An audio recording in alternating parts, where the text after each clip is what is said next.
राधे राधे दोस्तों, आपका हमारे YouTube चैनल दिव्य भक्ति ज्ञान वेग में हार्दिक स्वागत है। ओम नमो भगवते वासुदेवाय। उम्मीद है आपने इससे पहले का 22वां अध्याय अवश्य सुना होगा, जिसमें आपने जाना था कि पुरुषोत्तम मास में किस प्रकार का भोजन करना चाहिए और किन किन नियमों का पालन करना चाहिए। अगर आपने इससे पहले की कथा नहीं सुनी है, उसे भी अवश्य सुन लीजिएगा। आज आप सुनने जा रहे हैं पुरुषोत्तम मास का 23वां अध्याय। अब श्री वाल्मीकि मुनि से पुरुषोत्तम मास में मूर्ति की प्राण प्रतिष्ठा के बारे में और पुरुषोत्तम मास के नियमों के बारे में तथा पुरुषोत्तम मास में किस प्रकार का भोजन करना चाहिए, इस बारे में जानने के बाद राजा दृढ़धनवा ने पुनः प्रश्न किया, हे मुनियों में श्रेष्ठ, हे दिनों पर दया करने वाले, श्री पुरुषोत्तम मास में दीप दान का फल क्या होता है? आप कृपया करके मुझे बताइए।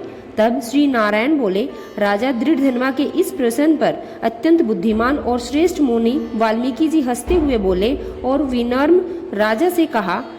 वाल्मीकि मुनि ने कहने लगे, राजाओं में श्रेष्ठ पराक्रमी और पापों का नाश करने वाली इस कथा को सुनो, जिसे सुनने मात्र से 5 प्रकार के महान पाप नष्ट हो जाते हैं। सौभाग्य नगर में एक अत्यंत बुद्धिमान, बलवान और प्रसिद्ध राजा था, जिसका नाम था चित्रबाहु।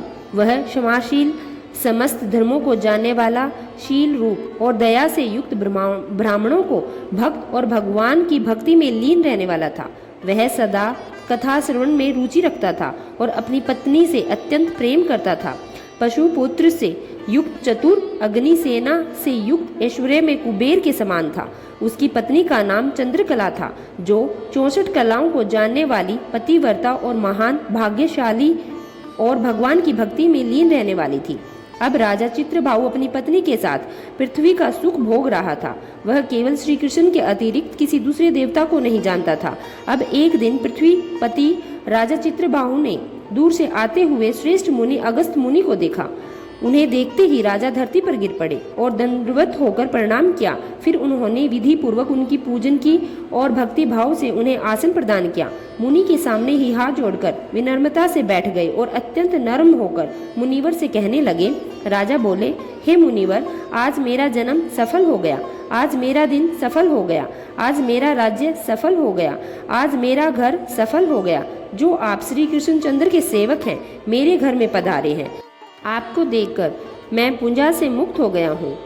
मुनिवर, मैं आपको हाथी, घोड़े, रथ से युक्त समस्त राज्य समर्पित करता हूँ।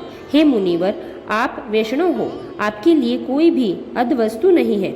वैष्णव को थोड़ा भी दिया हुआ दान मेरु पर्वत के समान फल देता है। जो कोड़ी के बराबर शाक या फिर उत्तम अन्न जो व्यक्ति वैष्णव को दान नहीं देता, उसका दिन व्यर्थ है। ऐसा वेदों में जानने के लिए कहा गया है। जो कोई दिव्य जाति विष्णु भक्त हो, वे सब पूज्य हैं। उनका वाणी, मन और कर्म से सत्कार करना चाहिए। ऐसा मुझे गर्ग, गौतम, सुमंतु आदि ऋषियों ने कहा है। जब तक सूर्य नहीं उगता, तब तक तारागण की ही चमक रहती है। उसी प्रकार जब तक वैष्णव ब्राह्मण नहीं आते, तब तक अन्य ब्राह्मण कहे गए हैं। अगस्त मुनि बोले, हे चित्रबाहु, हे महाभाग, हे राजन, तुम इस समय धन्य हो। यह समस्त प्रजा भी धन्य है, जो तुम वैष्णव की रक्षा करते हो। जिस राज्य में वैष्णव का सम्मान नहीं होता, वहाँ रहना ही व्यर्थ है। उससे अच्छा है तो सुनसान जंगल में रहना चाहिए, लेकिन अवैष्णव के राज्य में रहना बिल्कुल भी शोभा नहीं देता। जिस प्रकार नेत्रहीन शरीर, पक्षीहीन पतिहीन पत्नी, बिना पड़ा हुआ ब्राह्मण निंदनीय है, उसी प्रकार वैष्णव रहित देश निंदनीय माना गया है। जैसे दांत के बिना हाथी, पंख से बिना पक्षी, दशमी विद्या, द्वादशी अर्थात एकादशी कही गई है, वैसे ही वैष्णव रहित देश है। जैसे कुशा रहित संध्या, तिल रहित तृपण व्रती के लिए देवता की सेवा है, वैसे ही वैष्णव रहित देश कहा गया है। जैसे केशों को धारण करने वाली विधवा स्त्री, स्नान रहित व्रत, ब्राह्मणी में गमन करने वाला शूद्र, वैसे ही बिना वैष्णव का देश निंदनीय है। जो श्री कृष्णचंद्र के चरणों का आश्रय लेता है, वही सच्चा सत्पुरुष है। उसका राज्य सदा वृद्धि को प्राप्त होता है और प्रजा सुखी रहती है। हे राजन, मैंने तुम्हें देख लिया है, तुम इसलिए मेरी दृष्टि सफल हो गई है। भागवत भक्त आपके साथ बात करके आज तो मेरी वाणी भी सफल हो गई है। हे राजन, मेरी आज्ञा से यह राज्य अब तुम्हें ही करना चाहिए। मैं तुम्हें इस राज्य में प्रतिष्ठित करता हूँ, तुम्हारा कल्याण हो। अब मैं यहाँ से प्रस्थान करता हूँ। श्री नारायण बोले। इस प्रकार कहकर जाने की इच्छा रखते हुए श्रेष्ठ मुनि अगस्त मुनि को राजा चित्रभाऊ की पवित्रवर्ती पत्नी के साथ प्रणाम किया। अगस्त मुनि कहने लगे, हे सुबे, तुम सदा सौभाग्यवती रहो और सदा भक्ति भाव से अपने पति की सेवा करती रहो। तुम्हारी सदा श्री गोपीचंद और कृष्णचंद में अटूट भक्ति बनी रहे। इस प्रकार आशीर्वाद देकर अगस्त ऋषि से विनय पूर्वक सिर झुकाया और अंजलि बांधकर चित्रबाहु राजा ने फिर से मुनि से प्रश्न किया, हे मुनिवर, यह विपुल लक्ष्मी कैसे प्राप्त हुई? यह निष्कंटक राज्य कैसे प्राप्त हुआ? और मेरी यह पत्नी इतनी पतिव्रता कैसे हुई? मैंने इस ऐसा कौन सा पुण्य किया? हे मुनिवर, कृपया मुझे यह सब बताइए। मैं तो आपकी शरण में आया हूँ। हे मुनिवर, आप तो हाथ में स्थित दर्पण के समान सब कुछ जानने वाले हैं। कृपया मुझे पूरा वृतांत सुनाइए। श्री नारायण बोले। इस प्रकार राजा चित्रबाहु के पूछने पर मुनिवर श्रेष्ठ अगस्त मुनि एकाग्रचित होकर राज्य श्रेष्ठ चित्रबाहु से बोले, हे अगस्त मुनि कहने लगे, राजन, मैंने तुम्हारे पूर्व जन्म का चरित्र देख लिया है, इतिहास के सहित। अब मैं उस प्राचीन चरित्र को कहता हूँ, तुम ध्यान से सुनो। सुंदर चमत्कार पूर्व में शूद्र जाति में जन्म लेकर तुम जीव हसा में तत्पर माणी ग्रीव कामधारी हुए थे। तुम्हारे चरित्र ऐसे थे कि तुम नास्तिक दुष्ट चित्र वाले दूसरे की पत्नी का हनन करने वाले कृतघ्न और दूर विनीत हो गए थे और शिष्टाचार से रहित हो गए थे। और तुम्हारी यह जो पत्नी है, यह भी तुमने पूर्व जन्म में स्त्री ही थी, जो कर्म मन और वचन से पति सेवा में समर्पित थी। पतिव्रता महाभागा धर्म में प्रेम करने वाली थी। इसने कभी भी तुम्हारे विषय में दुष्ट भाव से नहीं किया। पाप कर्म करने पर तुम्हारी जाति और बंधुओं ने तुम्हें त्याग दिया था और क्रोधित होकर राजन ने तुम्हारा उत्तम धन भी तुमसे छीन लिया था। फिर उस समय जो थोड़ा बहुत धन तुम्हारे पास बचा था, वह भी तुम्हारी ही जाति वालों ने ले लिया था। उस समय धन में चले जाने से तुम्हें धन की इच्छा होने लगी, लेकिन धन न होने पर भी मन में मलिनता आ जाने के कारण इस पवित्र स्त्री ने तुम्हारा साथ नहीं छोड़ा। इस प्रकार सब लोगों से तिरस्कार होकर तुम निर्जन वन में चले गए। राजा वन में जाकर अनेक पशुओं का वध करके अपनी आत्मा की रक्षा करता रहा। इस प्रकार अपनी पत्नी सहित जीवन निर्वाह करते हुए तुमने धनुष उठाकर मणिग्रीव मृग के मांस को खाने की इच्छा से अनेक सर्पों और मृग जीवों से भरे हुए मनुष्य रहित वन के बीच मार्ग में प्रवेश किया और उग्र देव नामक के महर्षि दिशा ज्ञान नष्ट हो जाने से व्याकुल हो गए, अर्थात रास्ता भटक जाने से बहुत परेशान हो गए। उसी समय रास्ता भूले हुए उस दुखी ब्राह्मण को देखकर तुम्हें दया आ गई। तुमने उस ब्राह्मण को उठाकर अपने साथ लेकर तुम अपने आश्रम में आ गए।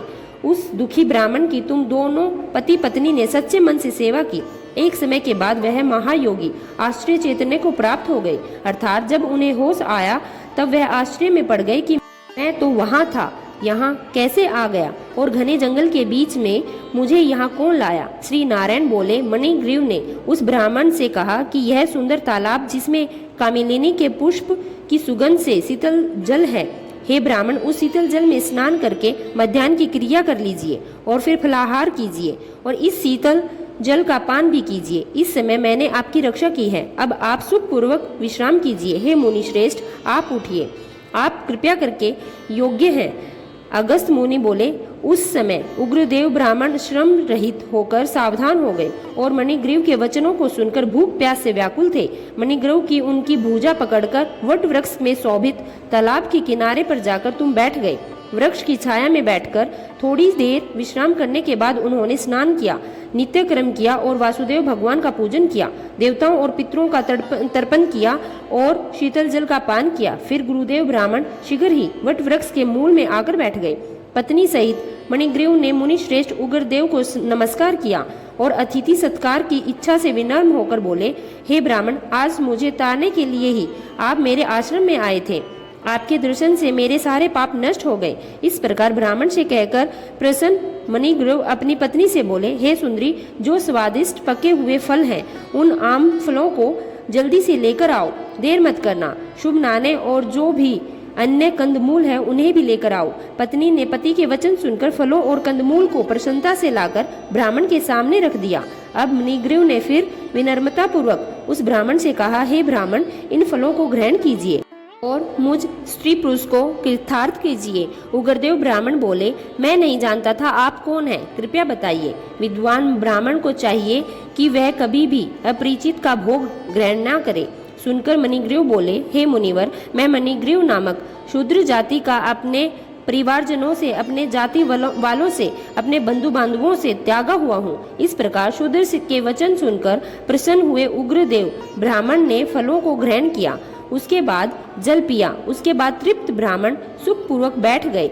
ब्राह्मण को सुख से बैठे देखकर मणिग्रीव उग्रदेव ब्राह्मण के पैरों को अपनी गोद में रखकर दबाते हुए फिर से मधुर वचनों में बोला। मणिग्रीव कहने लगा, हे मुनि श्रेष्ठ, अब आप कहाँ जाएंगे? इस निर्जन जल रहित हिंसक जंतुओं से भरे हुए दुष्ट वन में आप कहाँ आए हैं? तब उग्रदेव ने कहा, हे महाभाग, मैं ब्राह्मण हूँ, प्रयाग जाना चाहता हूँ। इस समय रास्ता न जानने के कारण मैं भयंकर वन में चला आया हूँ। उस जगह थकावट और प्यास के कारण क्षण मन में ही मरासन को हो गया था। उसके बाद तो तुमने मुझे प्राणदान दिए हैं। हे मणिग्रीव, मैं तुम्हें क्या दूं? हे मणिग्रीव, तुम दोनों पति पत्नी किस दुख के कारण इस वन में आए हुए हो, वह दुख मुझे बताओ, मैं उसे दूर कर दूंगा। अगस्त मुनि बोले, इस प्रकार उग्रदेव ब्राह्मण के वचन सुनकर अपनी पत्नी के सामने उस मुनीश्वर उग्रदेव की प्रार्थना कर दरिद्रता समुद्र को पार करने की इच्छा वाले मणिग्रीव ने अपने कर्मों के भयंकर फल का पूरा वृतांत बताया। मणिग्रीव ने जो भी कुछ कहा वह भक्ति पूर्वक सुनने योग्य है। इसका वृतांत आप सभी अगले अध्याय में सुनेंगे। अगर आज की कथा आपको अच्छी लगी हो तो प्लीज़ वीडियो को लाइक करें, कमेंट करें और हमारे चैनल को सब्सक्राइब करें, ताकि आगे के आने वाले सभी अध्यायों को आप नित्य नियम रूप से सुन सकें। धन्यवाद।